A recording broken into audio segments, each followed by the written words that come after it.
তোমার গুবলেটামের জন্য বাবা মলম পার্টির হাতে পড়ে হসপিটালে, আর তুমি বলছো এটা সামান্য বিষয়। ভাই ভাই ভাই আমি দেই সব এই যে ঘড়ি আছে একটা, এই সব ব্যাগ বদল কর। তোমার মতো ছেলের সাথে রিলেশন রাখা আমার পক্ষে আর সম্ভব না। মানে কি? মানে ব্রেকআপ।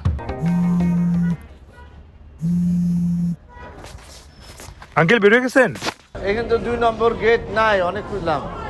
স্টেশন থেকে বের হওয়ার গেট তো একটাই। স্টেশনের গেট একটাই আঙ্কেল, আপনি এয়ারপোর্ট।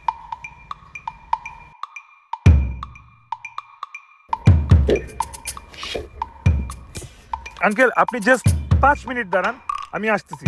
আমার 5 মিনিট লাগবে, জাস্ট রাস্তার ওই পারে আছি, আমি আসছি যতক্ষণ লাগে uncle. G G G G, it's sorry uncle, ছায়া দাঁড়ান আঙ্কেল, নাহলে গরম লাগবে। জি ওকে।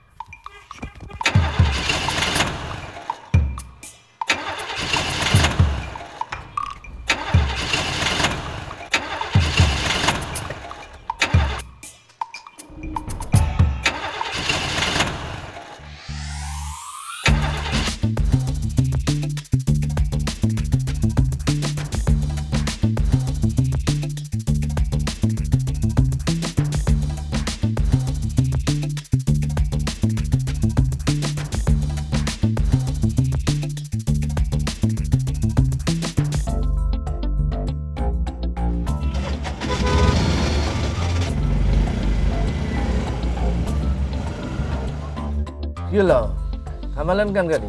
থামা না, স্টার্ট বন্ধ হয়ে গেছে।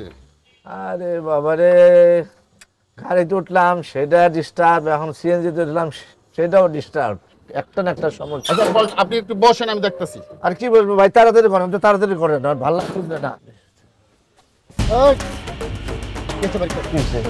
কি বের করবো মানে ভাই, কি মানে আপনি তারা ভাই ভাই ভাই আমি দেই সব এই যে ঘড়ি আছে একটা, এই সব ব্যাগ বদল কর।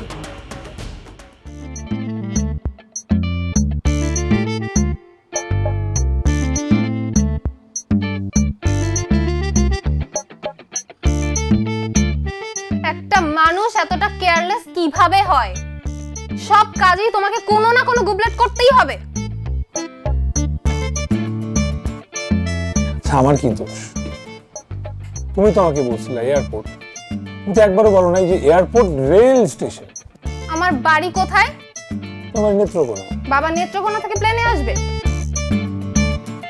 আর না হয় মানলাম আমার ভুল, কিন্তু ঠিক ওই সময় তোমার গাড়িটা নষ্ট হয়ে যেতে হলো। এখানে আমার কি দোষ? হ্যাঁ, কারণ তুমি হচ্ছে একটা গুবলেট মাস্টার। সামান্য একটা বিষয়, এটা নিয়ে এত রাগ করা কি আছে? কি বললে? সামান্য বিষয়? তোমার গুবলেটামের জন্য বাবা মলম পার্টির হাতে পড়ে হসপিটালে, আর তুমি বলছো এটা সামান্য বিষয়? সরি, তোমার মতো ছেলের সাথে রিলেশন রাখা আমার পক্ষে আর সম্ভব না। মানে কি? মানে breakup. BREAK, break, UP up.